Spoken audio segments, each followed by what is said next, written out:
Welcome to Therapeutic Intentions Podcast. My name is Stefanie Dingbaum. I am a mental health therapist, and I am so passionate about all things health and wellness, personal development, and empowering others to be their most authentic and best versions of themselves.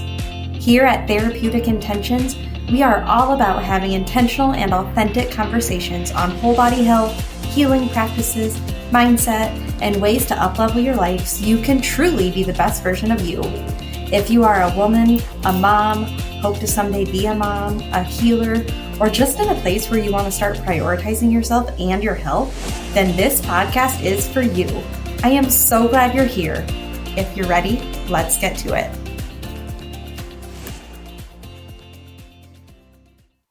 Welcome back. Thank you for being here and listening. If you tuned into part 1, which was episode 5, you have a bunch of background knowledge about this traumatic event that happened in my life in 2016.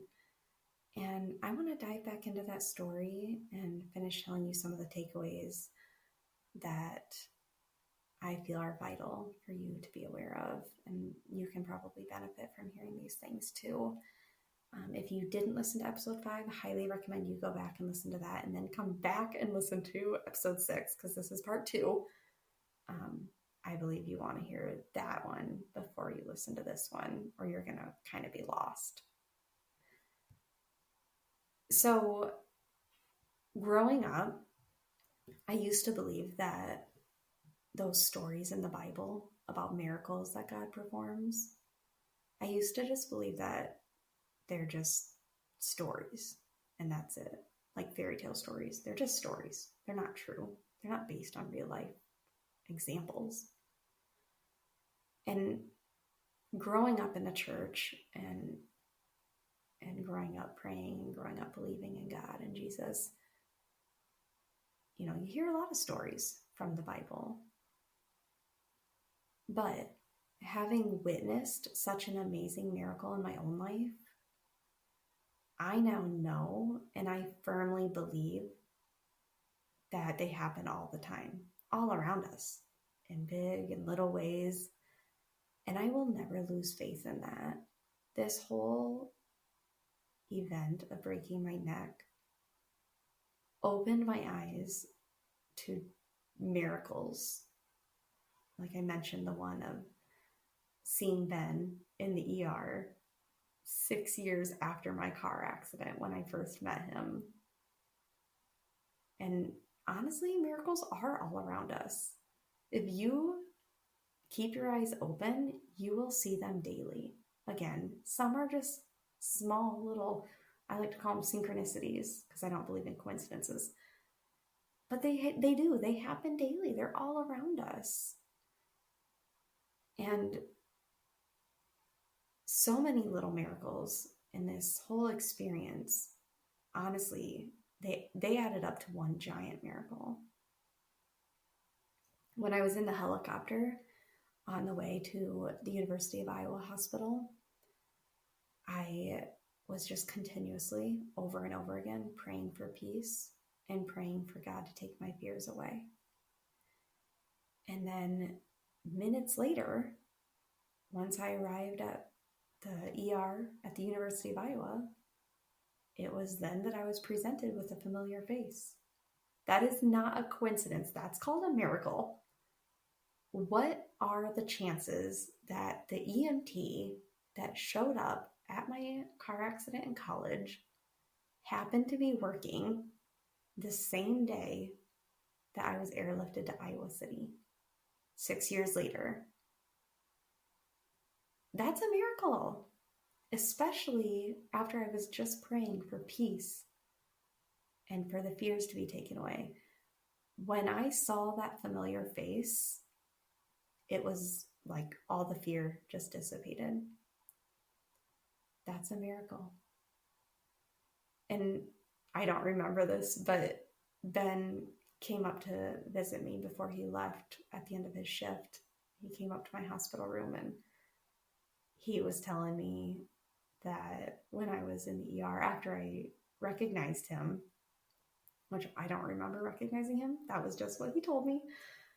But after recognizing him, the first thing I asked him was how his dog was, which just cracks me up. Like, I'm a lover of dogs, so it's not a surprise, but I don't remember this, and I just was like, yeah, I'm sure I did. That sounds like me, you know?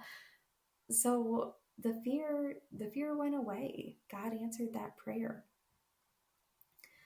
And another example, the morning after the accident, that Monday morning, when I was lying in my hospital bed, and I asked God to protect me and to keep me strong. And then later that morning, I was able to overcome a few obstacles, like walking, steps, going to the bathroom, being released from the hospital less than 24 hours after breaking my neck. Those are all miracles. Those are answered prayers. That's strong right there. That is such a strong example of just how prayers can work. So to continue on with the story, once I was discharged, Mitch, my then boyfriend, he had the hefty task of driving me home from the hospital. And just to put this into perspective, you guys, his girlfriend was in a neck brace, had just broken her C2 vertebrae the day before, and was being put into the front seat of his car. And I was surrounded. The hospital gave us my pillows. So I was surrounded by pillows. There was a pillow behind my back. There was a pillow behind my neck and my head. There was a pillow. I was holding on to a pillow in front of me. There was a pillow between me and the door. Like, I was sandwiched in the front seat with pillows all around me. And then my mom was sitting behind me in the back seat. Mitch had to drive a girl with a broken neck from the University of Iowa back home, which is a 90-minute drive. Talk about fear. Like, I can only imagine how he must have felt. That must have been terrifying for him. And I believe that was probably the slowest drive home from Iowa City that he's ever done. So moving forward, in the days following me getting home, I honestly have very little recollection of everything that had happened that day I broke my neck, but we were bombarded with lots of visits from family and friends in the days following me getting home. And so I was being filled in of all the stories of things that I couldn't recall, of people that were there, just filling me in of the series of events that led to me being in the hospital. That was very overwhelming, to say the least.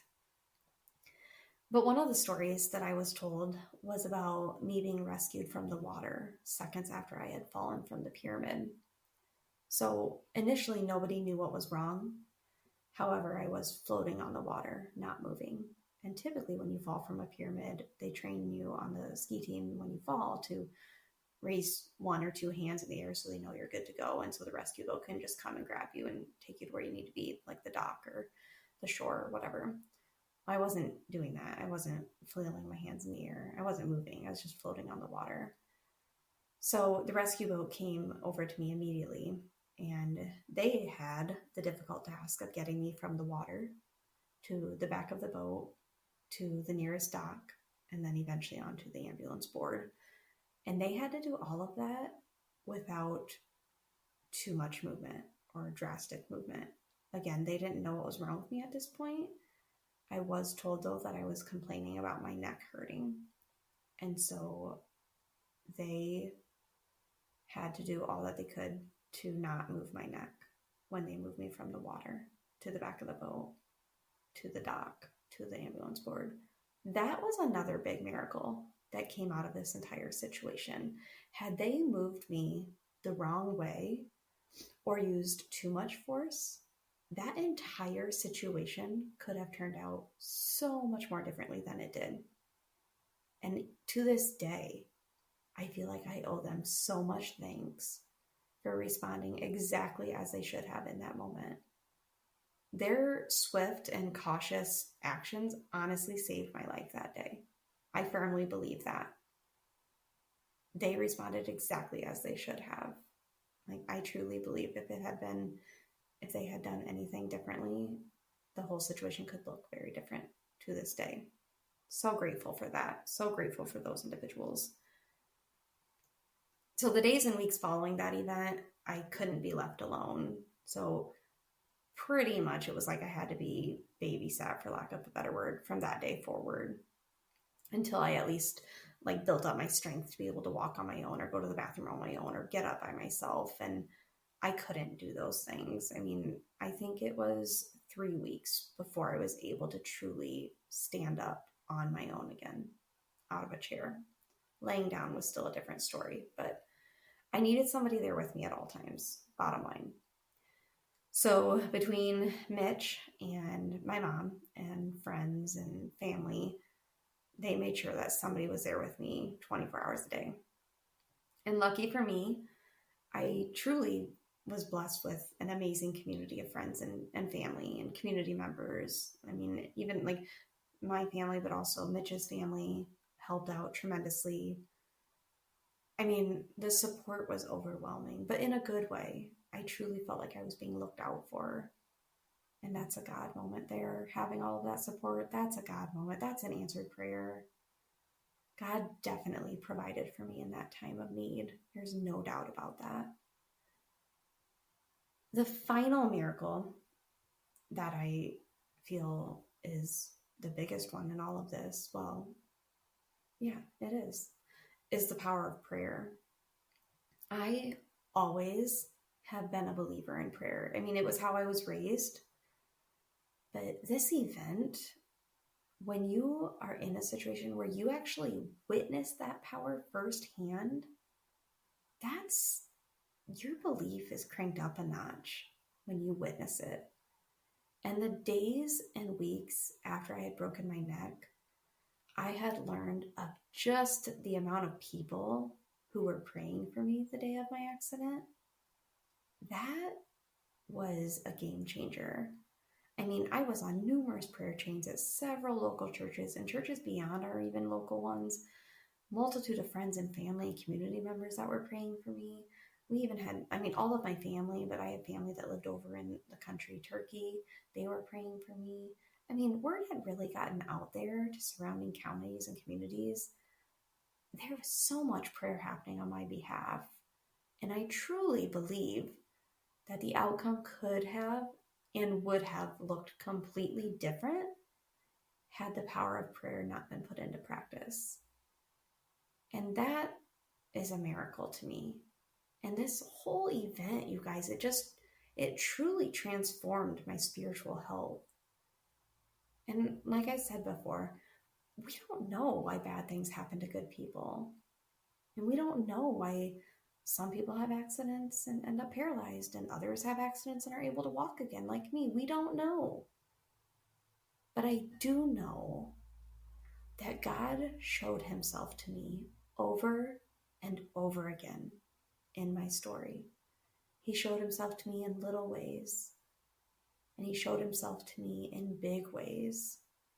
And that reassurance, that has just always stuck with me.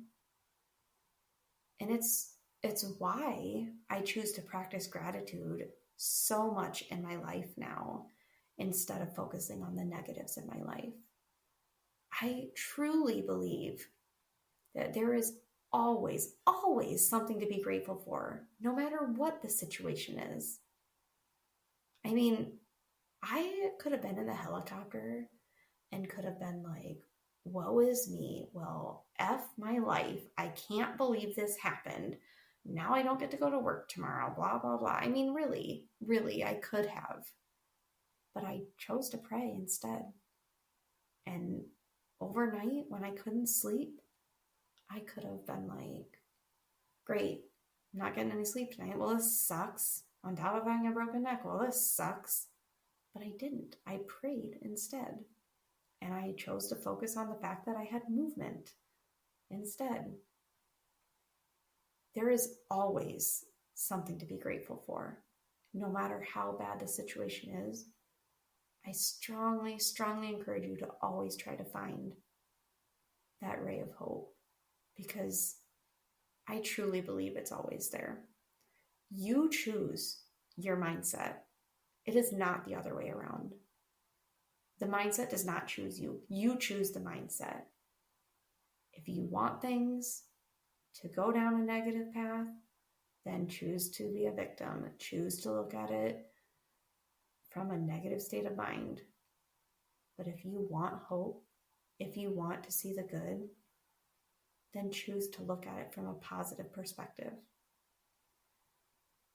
I have always believed that God uses experiences in our lives to mold us to be like closer to our authentic and best versions of ourselves, or more God-like.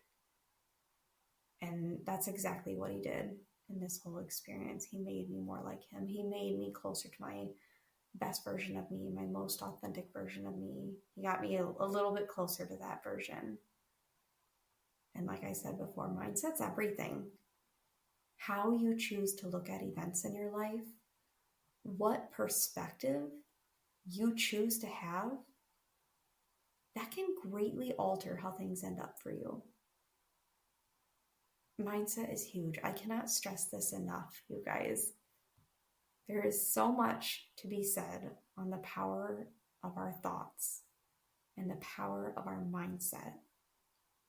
You can control it. It does not have to be the other way around. I know sometimes it's difficult. I know sometimes it's not easy to change those negative thoughts into positive. But it is possible with practice and consistency. It is possible.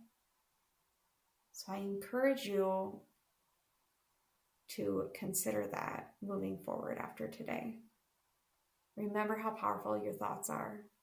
Remember that your outcomes in life are based off of how you choose to look at your life, what mindset you choose to have. All I hope after listening to part 1 and part 2 is that there's something from this story that you can take away. This is a story that I have continued to talk about. In the year following the accident, I got into public speaking a lot, and I was sharing this story with so many different crowds of people, with high school students, with different churches, different church congregations, obviously like friends, family. I mean, I wasn't going to keep this to myself. I wanted people to know just how powerful these miracles were in my life. And I wanted people to know the power of prayer. And I wanted people to know that you can choose how you look at events in your life. You can choose to look at them from a positive perspective. You can choose to have hope even in the most dire of situations. That's just so powerful. So I hope this helped you. I hope, like I said before, I hope there's just one thing that you can take from this that can benefit you moving forward. Thank you guys for being here, and have a great rest of your week.